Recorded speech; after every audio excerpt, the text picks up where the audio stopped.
John Hill, the Edinburgh cabinet maker whose all-round versatility proved highly useful to his fellow settlers. John Hill was born in Edinburgh near the Water of Leith, and after being given the very best education that his parents could provide, he was apprenticed to a cabinet maker. In 1839 he married Susan Graham, and a couple of years later the Scottish census recorded them living here at Fountainbridge with an infant daughter. Now this was then an area of workshops and foundries occupied by working class tradesmen like John Hill. This trade skill made Hill an ideal candidate for a new settlement like Otago, but it was his Presbyterian values that actually attracted him to the scheme. He was a strong supporter of the breakaway Free Church after the Great Schism in the Scottish Church in 1843, and committed his young family to its immigration scheme in the years that followed. They were not members of the first party to depart, but sailed for Otago on the fourth ship, the Blundell, in May 1848. Hill was in fact a land purchaser, which was not so common among working class immigrants. That not only entitled him to select pieces of land on arrival in Dunedin, but also gave him free passage to the colony for himself and his family. On arrival, he was quickly involved in the first public works projects, helping to erect jetties at Port Chalmers and here in Dunedin. And he then set himself up in a shop here in Rattray Street as a cabinet maker, specialising in the use of native timbers, and especially rimu. He also made a table and chair for the Reverend Thomas Burns that were reputedly the first pieces of furniture made from that timber in the settlement. And these are now treasured parts of the Toitu collection.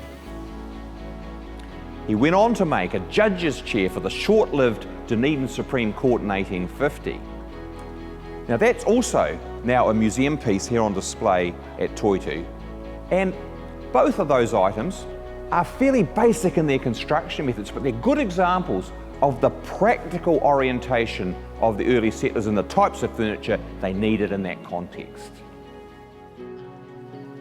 Hill became renowned as an all-round handyman in pioneer Dunedin, able to turn his hand to most things.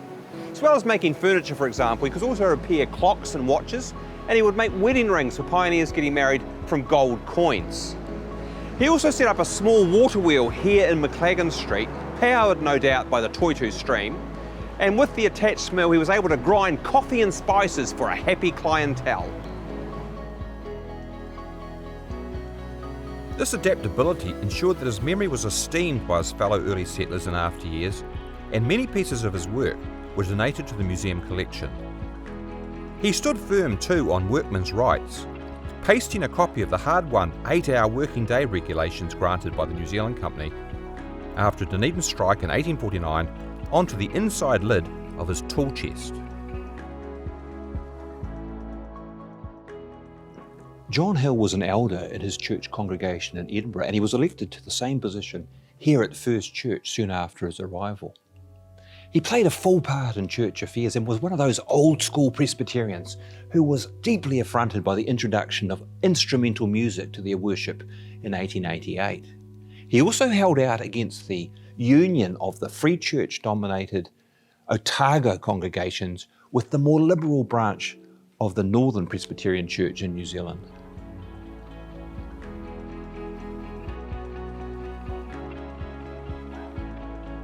One obituary records that he was not particularly popular as a citizen, being considered distant and repellent, although to his own small circle it said he was considered a sincere and attached friend.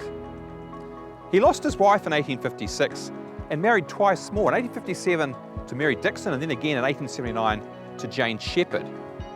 He died at Broad Bay in 1893, aged 76, survived by his last wife and 5 daughters.